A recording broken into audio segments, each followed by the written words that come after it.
Meghan Markle wore a beautifully simple, ivory silk dress at her wedding to Britain's Prince Harry on Saturday morning. Royal wedding has been a global media event, though not much relevance even to the British crown. After all, Harry is the sixth in the line of succession to the throne. And given the pressing world news from just the past week, the killing of dozens of Palestinians in Gaza, North Korea's threat of withdrawing from nuclear talks, a celebration of the monarchy, of a country barely able to keep itself together, appears strikingly overwrought.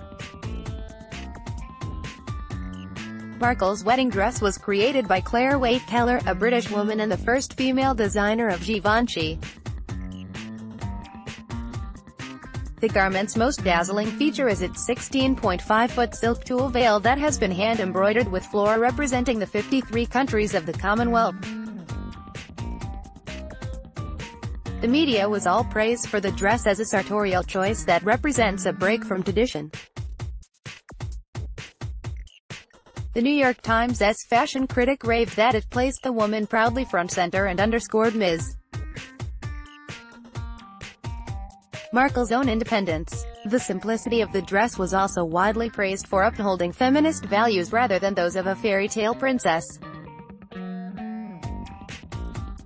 Missing in the commentary was what seems to be an obvious point: the arrogant representation of 53 Commonwealth countries is a celebration of colonial rule. Another reminder, if one was needed, that the true reckoning of the unfortunate history of colonialism in Britain is far away. It is important to restate what that was, a violent period of centuries when the hapless Commonwealth, nearly 25% of the world, suffered under an extractive alien power's rule. Markle's dress was not a designer's fanciful faux pas but a conscious choice. The BBC reports that the bride suggested the design because the Commonwealth will be an essential part of her and Prince Harry's official work after they are married. Clearly, the sad truth of Britain's imperial history eludes the prince and the new princess. The media too, especially British media, abats this glossing over. And this matters. As recently as 2014, a YouGov survey, for instance, found that most people in Britain still think the British Empire is more something to be proud of 59%, rather than ashamed of 19%. To add insult to injury, the dress is being celebrated as a handcrafted work, the creation of a local designer.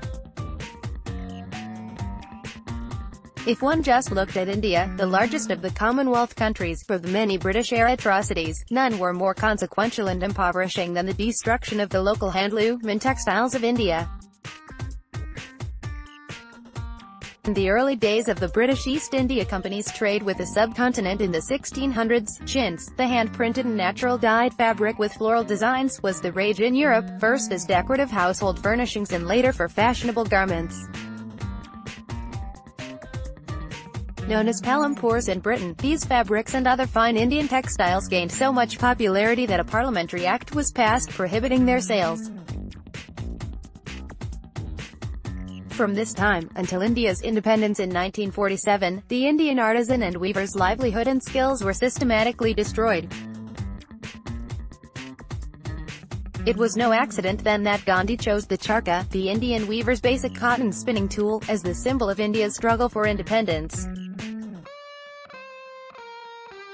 Markle's British designer dress and its veil with the hand-embroidered flora of the 53 Commonwealth countries overshadows this dark past. It should not surprise us, given the new age of denialism, that the royal family and the British media thought nothing of reclaiming the bloody history of colonialism as a point of celebration.